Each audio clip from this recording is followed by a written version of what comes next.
Hello and welcome. He describes his music as basic meat and potatoes, a diet his fans across the globe are more than happy with. But this intelligent and well-travelled Canadian rock star actually leads a life far more flavoured with spice. This week on 101, meet the talented singer and songwriter, Bryan Adams.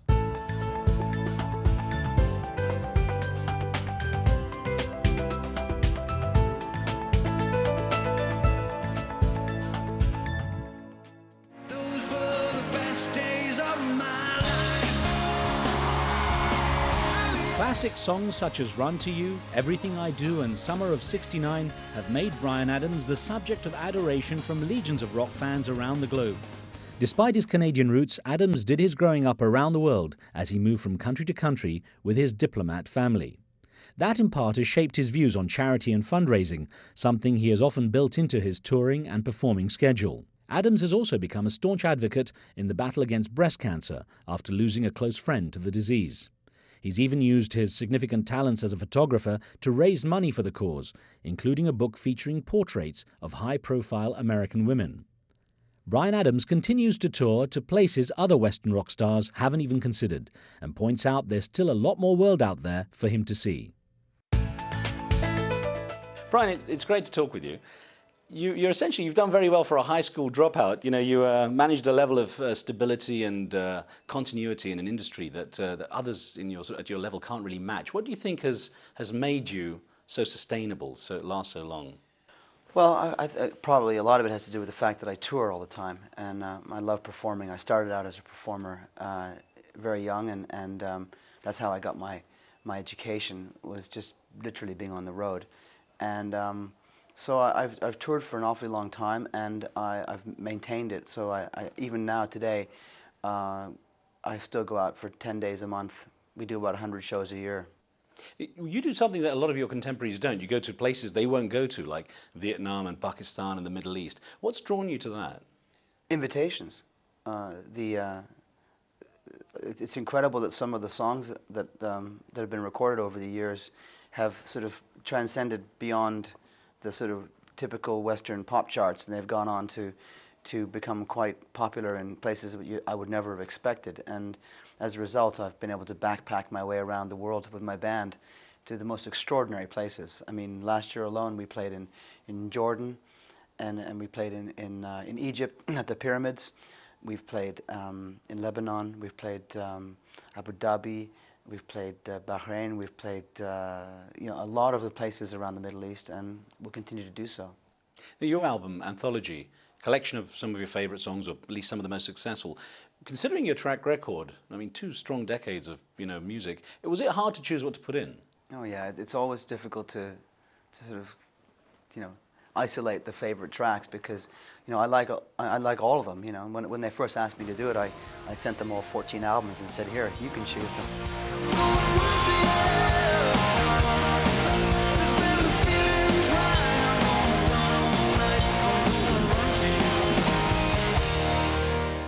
You go to all the places that the US State Department says don't go. I know. Well, we actually got a travel advisory before we left for Pakistan, and I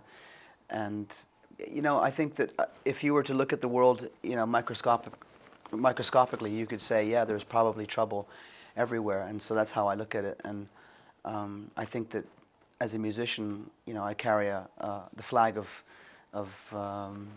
non-violence.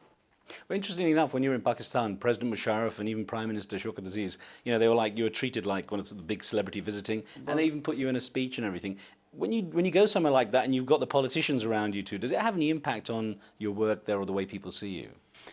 Well, I think because we were the first people to play at Pakistan as a Western artist, in such a big capacity, it caused an incredible ripple effect throughout, the society in Pakistan. So we were invited to have dinner with them, and at the end of dinner, Musharraf went up and spoke, and was just delightful about, his guests, and I hope that our going there will open up a lot of opportunity for Western artists to perform in Pakistan, because when we first played in India 10 years ago, there'd never been a big rock concert here either.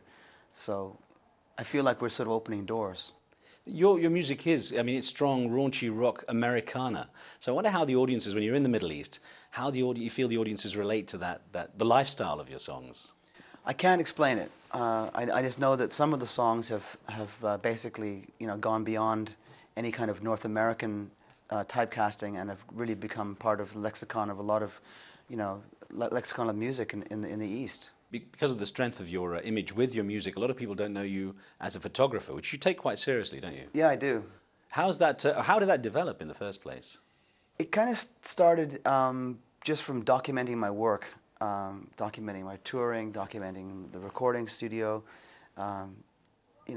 pictures of friends, that sort of thing. And the next thing you know, I got asked to submit some photographs for something, and then that led to a book project, and one thing sort of cascaded into the next. I'm the worst self-promoter of this kind of thing, because even with my own music, I'm not very good at it. But things sort of land in my lap, and I just sort of take the challenge up.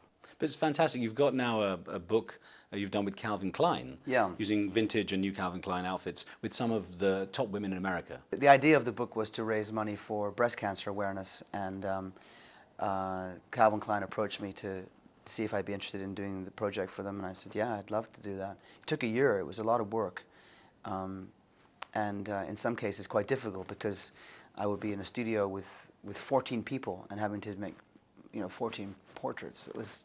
It wasn't an easy thing. I want to take you back in time a little bit for the benefit of those who don't know your sort of history. And I started out mentioning you were a high school dropout, picked up the guitar. Yeah, thanks for that. No, let's start on an up note. Well, Riz, it's done you well. Silver-tongued devil, you.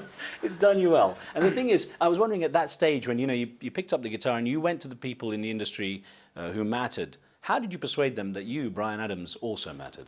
Wow, I mean, that's the age-old story that every musician and every writer and probably every journalist has, how to convince somebody that you're the right person. I think that, you have to have something that, I don't know, there's some sort of intangible thing. Like, music is an intangible thing, what makes it special? What makes it, I mean, perhaps they listen to it and one day they woke up in the next morning and went, I remember that song that guy wrote. I don't know. It worked, whatever it was. I've convinced a record company in Canada, which is where I'm from, to sign me on the basis of 4 songs. And if that didn't go down very well, then they could drop me. That would be the end of it. But what happened was they signed me on the basis of 4 songs and then never let me go. Well, as I said, though I called you a high school dropout, I did say you did well out of it. I'm going to go another step and say you can't actually read music. No. Well, I can read very basic music, and when I was starting out as a teenager, some of the first things I ever did in the studio, starting at age 15, was to go in and do sessions and as a singer. And I can remember one time particularly going into a session where there was 4 vocalists, and each of us were given a chart to read, and I was like, oh. And the pianist goes, 1, 2, 3, everybody in. And I just listened. And he says, is there a problem? I said, no. And I memorized the melody and sang it the next time. That's it. You have the incredible gift of being able to play by ear and hear things and recognize them. Considering that you have composed so much music, do you think that not being tied to the and notes, the check still cleared, by the way. Oh, it did. Oh, that's good. The thing is, do you find that listening by ear, that style of composing and so on, makes you compose a certain style of music? Because you're not tied to the paperwork, if you like. I know. I'm envious of people that can write music. And I had a great collaboration in the 90s with Michael Kamen, who passed away a few years ago. And we wrote many songs together. And it was great to watch him write music. And I've always been enthralled by the capacity. I just never bothered to learn it. I'm sure I could if I sat down. But just haven't, because what I know and what comes out of my head is enough. I record it on a tape recorder or now on my computer. Were you encouraged by your family at an early age to go into music? Was it something that was encouraged by your family? Well, not particularly, no. I think my family would have preferred if I'd been more academic. I think most parents would like their children to go to university, and I think it's quite normal. I, on the other hand, was definitely the black sheep, and I don't know, there was something about, I guess, being completely counterculture to my parents. I really enjoyed being the opposite man, and I loved loud music. I loved rock and roll. It was great, and I grew my hair and picked up a guitar. And actually, my father gave me a guitar when I was 10, and that was his reaction to me wanting to be a drummer. Just, okay, if we're gonna have a musician in the family, we're not having a drummer. We'll have a guitar player. But he didn't even get electric guitar. He gave me a Spanish, nylon string guitar, which is the furthest thing from my mind. But I embraced it, and I learned how to play it. Was it a tough childhood you had? Because I know there was a period you didn't talk to your father as well. Well, there was, we were traveling. My family were diplomatic family, and we traveled all over the world. I enjoyed my time traveling. I think I learned a lot from it. In fact, I kind of believe that it was kind of the precursor of how I am today. It was, it set the mold for how I was going to be. I'm going to be traveling, and I still am today. One of the guys who travels with you once described to me that you're not scared to just go out there, to go places where other people don't go. And you think that came largely from that early experience? Yeah, I actually have a problem with authority, period. I have to count to 10 before I walk through a screen in an airport. I really have a problem with it. And so, I kind of feel like the world has no boundaries, and I don't like the idea of things being divided up. I like the idea of that, we can go and explore and see the world.